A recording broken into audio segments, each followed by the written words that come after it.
ఇప్పుడే వచ్చేస్తానన్నా. ఓకే అమ్మా.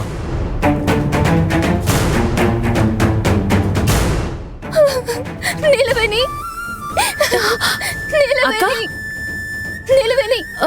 అయ్యో ఏమైందక్క? ఎందుకు ఏడుస్తున్నావు? నిలవేణి, మా ఆయన్ని పోలీసులు అరెస్ట్ చేశారు. నిలవేణి, అన్నయ్యని అరెస్ట్ చేశారా? ఎందుకు? ఏం తప్పు చేశాడని? ఏమో నాకేం అర్థం కావడం లేదు. నిలవేణి, ఆఫీస్లో 10 లక్షల దొంగతనం చేశారని నేరం మోపి ఆయన్ని పోలీసులు అరెస్ట్ చేశారు.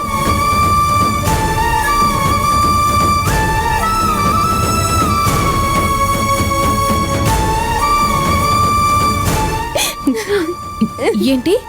అన్నయ్య ఆఫీస్లో 10 లక్షల దొంగతనం చేశాడా? అది ఎట్టి పరిస్థితుల్లోనూ జరగని పని. ఎందుకంటే తారక్ సార్ అన్నయ్య చాలా మంచి స్నేహితులు. అలాంటిది తారక్ సార్కి అన్నయ్య ఎప్పుడూ ద్రోహం చేయడు. ఎక్కడో ఏదో పొరపాటు జరుగుంటుందక్క.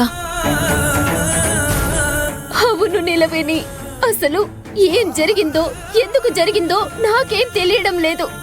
అసలు ఆయన మీద ఎందుకింత పెద్ద నింద వేశారో నాకేం అర్థం కావడం లేదు. నిలవేణి, నువ్వేం బాధపడకక్క. ఒక్కసారి వెళ్ళి కాదంబరి అమ్మగారిని అడుగుదాం. అమ్మగారు ఎలాగైనా అన్నయ్యని విడిపిస్తారు. అసలు మా ఆయన మీద కంప్లైంట్ ఇచ్చిందే కాదంబరి మేడం అంట. నిలవేణి,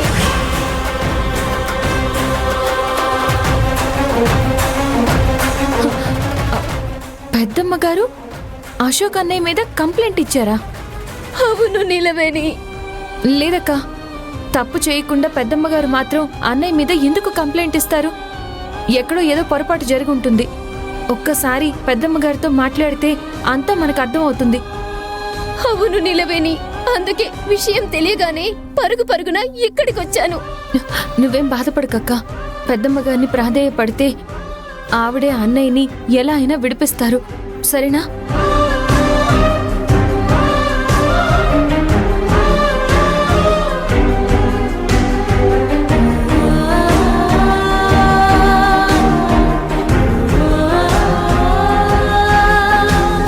ఈ విషయం వెంటనే అమ్మకి చెప్పాలి. అమ్మా అమ్మా అమ్మా, నువ్వు ఎక్స్పెక్ట్ చేసినట్టే జరిగింది. ఏం జరిగింది? వాళ్ళ ఆయన గురించి అడగడానికి జ్యోతి వచ్చింది. బయట నీలవేణితో మాట్లాడుతుంది.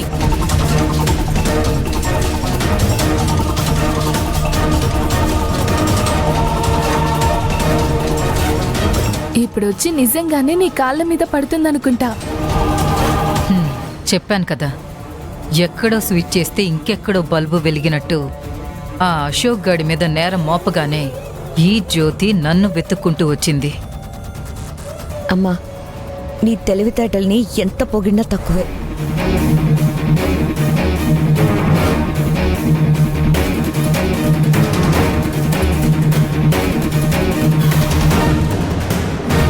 అమ్మా, వాళ్ళు వస్తున్నారమ్మా.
అక్క, వెళ్ళి అమ్మగారిని అడుగు. ఖచ్చితంగా నీకు సాయం చేస్తారు.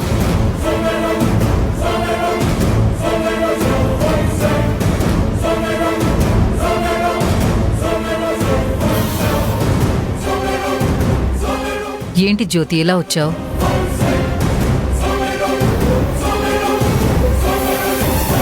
కాదంబరి మేడం, నేనెందుకు వచ్చానో మీకు తెలుసు.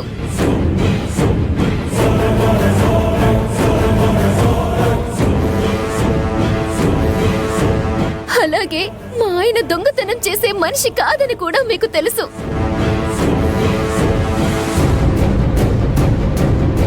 అయినా ఆయన ఎందుకు అరెస్ట్ చేయించారు మేడం? చూడు జ్యోతి, మనుషులెప్పుడూ ఒకేలా ఉండరు. వాళ్ళల్లో మార్పులు వస్తూనే ఉంటాయి. ఆ మార్పులకి అనుగుణంగానే వాళ్ళ బుద్ధులు కూడా మారుతూ ఉంటాయి.